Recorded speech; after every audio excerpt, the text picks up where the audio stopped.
మొత్తం మీద ఏదైతే నిన్న జరిగిన సంఘటనకు సంబంధించి ఇప్పటి వరకు చూస్తున్నాం, ఏదైతే తెలంగాణ చరిత్రలో అతిపెద్ద ప్రమాదంగా కూడా చెప్పొచ్చు దీన్ని. ఎందుకంటే ఇప్పటి వరకు 36 మంది మృతి చెందారు, ఇంకా 11 మంది కొన జీవితో అంటే పరిస్థితి చాలా సీరియస్ క్రిటికల్ పరిస్థితిలో ఉన్నారని చెప్తున్నారు డాక్టర్లు మాత్రం. ఇక కన్య అరవింద్ గారు సార్ నమస్కారం. నమస్తే. ఇప్పుడు మనం చూస్తున్నాం గత 2023లో కూడా జనవరి 8న కూడా ఒక అగ్ని ప్రమాదంలో అప్పటి గవర్నమెంట్ హయాంలోనే ఇలాంటి సంఘటనలు జరిగాయి. అప్పుడు 3 మృతి చెందారు, ఇప్పుడు మాత్రము 36 మంది మృతి చెందారు. అంటే గత ప్రభుత్వంలో కావచ్చు, ఇప్పటి ప్రభుత్వంలో కావచ్చు, ఈ సంఘాలకు సంబంధించి ఏదైతే ఇక్కడ ఉన్న కార్మిక శాఖల చట్టాల గురించి కావచ్చు, లేకుంటే అధికారుల గురించి కావచ్చు, అక్కడ ఉన్నటువంటి ఎమ్మెల్యేలు, మినిస్టర్లు వీళ్ళందరూ కూడా అసలు దాని మీద ఎందుకు చర్యలు తీసుకోవట్లేదు? ఎప్పుడైనా తెలంగాణకు పెట్టుబడులే అంటారే తప్ప కార్మికుల జీవనానికి సంబంధించి, కార్మికుల ప్రాణాల గురించి పట్టించుకునే పాపాన పోలేదని ఇప్పుడు చాలా విమర్శలు వెలువెత్తుతున్నాయి. ఈ నేపథ్యంలోనే అప్పటి ప్రభుత్వం కూడా అసలు ఊసేలేదు దాని మీద, అసలు ఎప్పటికి కూడా ప్రభుత్వం పట్టించుకోలేదు అంటున్నారు. కానీ ఇప్పుడు కూడా సేమ్ అదే పరిస్థితుల్లో నెలకొంటుంది. అంటే ప్రభుత్వాలు మారినా కానీ బతుకులు ఎందుకు మారట్లేదు, పేదోడి బతుకులు అనేది విమర్శలు వస్తున్నాయి. దానికి ఎలా చెప్పగలుగుతారు? సార్ ముందుగా మీకు ప్యానెల్లో ఉన్నటువంటి పెద్దలకు నమస్కారాలు సార్. నిజంగా చాలా బాధాకరం సార్. తెలంగాణలో ఇంత పెద్ద ప్రమాదం బహుశా నాకు తెలిసైతే ఇదే పెద్ద ప్రమాదము అనేటువంటి విషయాన్ని ఇప్పటికే మీ అందరూ కూడా చెప్పిండ్రు. నిజంగా దాదాపుగా 36 పైచిలకు మంది మరణించిండ్రు. ఇంకా దాదాపుగా కొంతమంది ప్రమాదంలో ఇవాళ పోరాడుతూ ఉన్నారు అనేటువంటి విషయాన్ని కూడా మీరు చెప్పిండ్రు. అయితే నేను ఒక విషయాన్ని ఏమంటా ఉన్నాను అంటే, ఈ పటాన్ చెరువు అనేటువంటి ప్రాంతం ఏదైతే ఉంటుందో అది కంప్లీట్గా పారిశ్రామిక వాడగా ప్రాచుర్యంలోకి వచ్చినటువంటి సందర్భం ఉంది.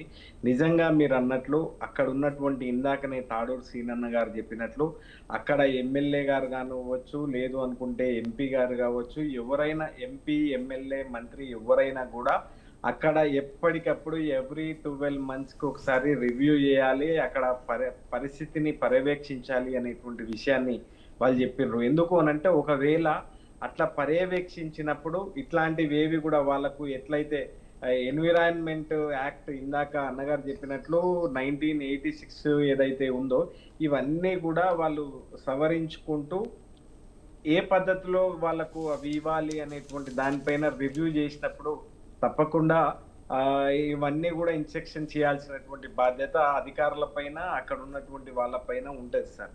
కానీ సరే, దురదృష్టం జరిగింది. నిన్న 9 గంటల ప్రాంతంలో ఈ సంఘటన జరిగితే ఇప్పటి వరకు కూడా అక్కడ మా వాళ్ళు ఎక్కడ ఉన్నారు అనేటువంటి దానిపైన కుటుంబ సభ్యులు ఇంకా కూడా ఆందోళన చెందుతున్నటువంటి సందర్భం ఉంది సార్. నేను ఎందుకు ఈ మాట చెప్తా ఉన్నాను అంటే, ఒక కామన్ నెంబర్ ఇవ్వడం ద్వారా ఏమైతుంది అనంటే అక్కడ లోపల ఉన్నటువంటి వాళ్ళు కానివ్వండి, లేకుంటే మరణించినటువంటి వాళ్ళు కానివ్వండి, లేదు అనుకుంటే ప్రమాదంలో గాయపడ్డటువంటి వాళ్ళు, ఆసుపత్రిలో చికిత్స చెందుతున్నటువంటి వాళ్ళు, వాళ్ళ కుటుంబ సభ్యులకు వాళ్ళకు ఎక్కడో బీహార్ నుంచి, ఒరిస్సా నుంచి, పక్క రాష్ట్రమైనటువంటి ఆంధ్రప్రదేశ్ నుంచి, ఇక్కడి నుంచి వచ్చినటువంటి వాళ్ళు చాలా మంది ఉన్నటువంటి పరిస్థితి ఉంది. కాబట్టి ఒక కామన్ నెంబర్ని వాళ్ళు ఇచ్చి అది చేసుకుంటే టీవీల ద్వారా అది ప్రచారంలోకి వస్తుంది. కాబట్టి వాళ్ళ కుటుంబ సభ్యులు తెలుసుకోవడం జరుగుతుంది అనేటువంటి విషయాన్ని కూడా నేను ఈ సందర్భంగానైతే తెలియజేస్తా ఉన్నాను సార్. ఇంకా చాలా మందికి ఇప్పటికీ కూడా ఇప్పుడు ఇంకో 40 నిమిషాల ముందున్నటువంటి సమాచారం కొంతమందికి వాళ్ళ కుటుంబ సభ్యులకు ఇంకా కూడా సమాచారం లేనటువంటి పరిస్థితి కూడా ఉన్నది. ఎక్కడ బీహార్ నుంచి, ఒరిస్సా నుంచి వచ్చినటువంటి వాళ్ళకి కొంతమందికి ఇంకా సమాచారం లేదు. కాబట్టి ఇట్లా ఇస్తే బాగుంటది అనేటువంటి విషయాన్ని కూడా నేను తెలియజేస్తా ఉన్నాను సార్. ఒక బాధ్యత గలమైనటువంటి దాంట్లో ఇవాళ ఏదో ప్రభుత్వాన్ని విమర్శించడం కాదు, ఇది పొలిటికల్ అంశం ముమ్మాటికి కాదు. కానీ ప్రభుత్వం వాళ్ళని అంటే ఇట్లాంటివి చేపట్టాల్సినటువంటి ఇది ఒక పెద్ద యాక్సిడెంట్ కదా, ప్రభుత్వమే దానిపైన బాధ్యత తీసుకొని ఇట్లాంటి చర్యలు చేపడితే అక్కడ ఉన్నటువంటి పరిస్థితి ఏంది అనేటువంటిది కూడా వాళ్ళకు చేరేసేటువంటి అదైతే అవుతుంది. ఇక్కడ రాజకీయ మాటలు కాదు, రాజకీయ అది కాదు, ముమ్మాటికి నిన్న ప్రధాని గారు వారే స్వయంగా 2 లక్షల చొప్పున మృతి చెందినటువంటి వాళ్లకు 2 లక్షల చొప్పున పరిహారాన్ని కూడా ప్రకటించడం జరిగింది. మోడీ గారు, ప్రధానమంత్రి గారు గాయపడ్డటువంటి వాళ్లకు 50,000 చొప్పున ఇస్తాము అనేటువంటి విషయాన్ని చెప్పిండ్రు. ఈ రాష్ట్ర ప్రభుత్వం కూడా మృతి చెందినటువంటి వాళ్లకు ₹1,00,00,000 పరిహారం ప్రకటించి గాయపడ్డటువంటి వాళ్లకు పూర్తి స్థాయిలో చికిత్స పొందేటటువంటి పద్ధతిలా గవర్నమెంటే తీసుకోవాల్సినటువంటి బాధ్యత కూడా ఈ ప్రభుత్వం పైన ఉంటది అనేటువంటి విషయాన్ని బీఆర్ఎస్ పార్టీ పక్షాన నేను తెలియజేస్తా ఉన్నాను సార్.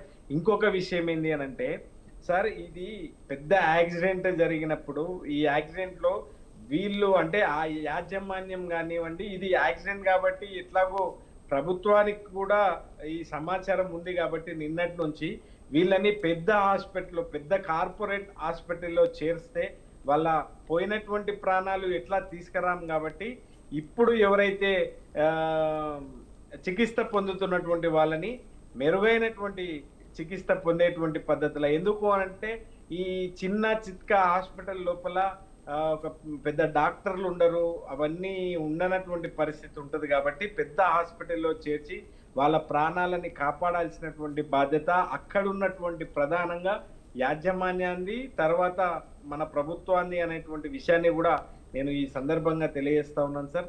సరే, ఏది ఏమైనప్పటికీ కూడా చాలా దురదృష్టకరం, చాలా బాధాకరం అనేటువంటి విషయాన్ని మాత్రం నేను ఈ సందర్భంగా నేను తెలియజేస్తా ఉన్నాను సార్. ఎస్, అదేవిధంగా